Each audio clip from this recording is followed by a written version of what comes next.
Palakonda Veeraghattam BT రోడ్డులోని Royal Enfield showroom సమీపంలో Palakonda town police station పరిధిలో జరిగిన యాక్సిడెంట్ కేసుకు సంబంధించింది.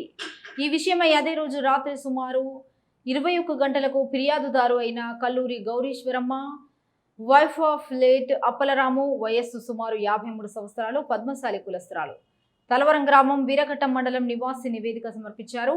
ఫిర్యాదుదారు తన భర్తతో కలిసి పై చిరునామాలను నివసిస్తూ తన భర్త బట్టలు వ్యాపారం ద్వారా జీవనం సాగించేవాడని, 18/5/2026 తేదీన తన భర్త వ్యాపార పనుల నిమిత్తం పాలకొండ పట్టణానికి వెళ్లినట్లు తెలిపింది. పనులు ముగించుకుని తిరిగి పాలకొండ నుంచి తలవరం గ్రామానికి AP30 TC 5309 నెంబర్ గల ఆటో రిక్షాలో ప్రయాణిస్తూ వీరఘట్టం జంక్షన్ దాటి రాయల్ ఎన్ఫీల్డ్ షోరూం సమీపానికి చేరుకున్నప్పుడు ఆ ఆటో రిక్షా డ్రైవర్ అయిన తాలాడ మోహన్ రావు, తండ్రి లేట్ చెల్లయ్య, వయస్సు సుమారు 37 సంవత్సరాలు, రజకుకులం, బెజ్జి గ్రామం, పాలకొండ మండలం నివాసి మద్యం త్రాగిన మత్తులో ట్రాఫిక్ నియమాలను పాటించకుండా మరియు ప్రయాణికుల ప్రాణాలకు ముప్పు కలిగించే విధంగా ఆటోను నడిపి ఆ క్రమంలో డ్రైవర్ వాహనంపై నియంత్రణ కోల్పోయి ఎదురుగా వస్తున్న AP39 WP 5210 నెంబర్ గల మరో ఆటో రిక్షాను ఢీకొట్టాడు.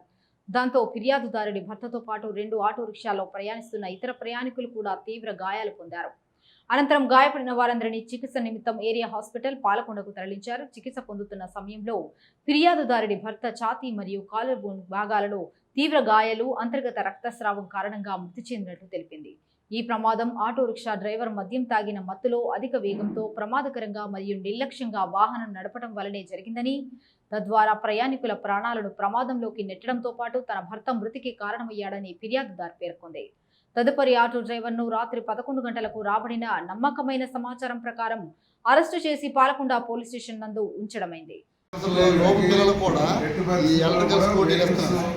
వెహికల్స్ ఇవ్వకూడదు, తల్లిదండ్రులు కూడా ఎవరి పేరు మీద ఉంటే వాళ్ళ మీద కేసు రిజిస్టర్ అవుతుంది. ఈయనతో పాటు తల్లి ఎవరికైతే బండి అయితే ఎవరు ఇచ్చారో వాళ్ళ మీద మైనర్కి బండి పేరు మీద వాళ్ళ మీద కేసు రిజిస్టర్ అవుతుంది.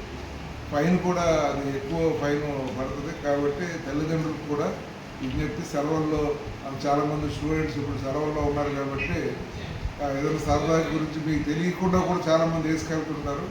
పిల్లలు, టీనేజ్ పిల్లలు ఉన్న చోట తాళం మీరు బండి కూడా చాలా జాగ్రత్తగా పెట్టుకోవాలి. మీకు తెలిసి చేసినా తెలియక చేసినా సరే మైనర్స్ కానీ బండి కానీ రైడ్ చేస్తే ఆ తల్లిదండ్రులు కూడా బాధ్యతలు పడుతుంది. వాళ్ళ మీద కూడా కేసు రిజిస్టర్ చేయడం జరుగుతుంది. అది కాబట్టి అది మాకు తెలియకుండా తీసుకెళ్ళిపోయారు సార్ అనే మాట కూడా రాకూడదు. ఆ లాక్ కూడా చాలా లాక్ కీలో పెట్టుకొని జాగ్రత్తగా పెట్టుకోవాలి. ఎట్టి పరిస్థితుల్లో కూడా మైనర్స్కి వెహికల్స్ ఇవ్వకూడదని చెప్పి మేము విజ్ఞప్తి చేస్తున్నాం. ఏదన్నా ఎక్కడ దొరికితే మైనర్స్ అయితే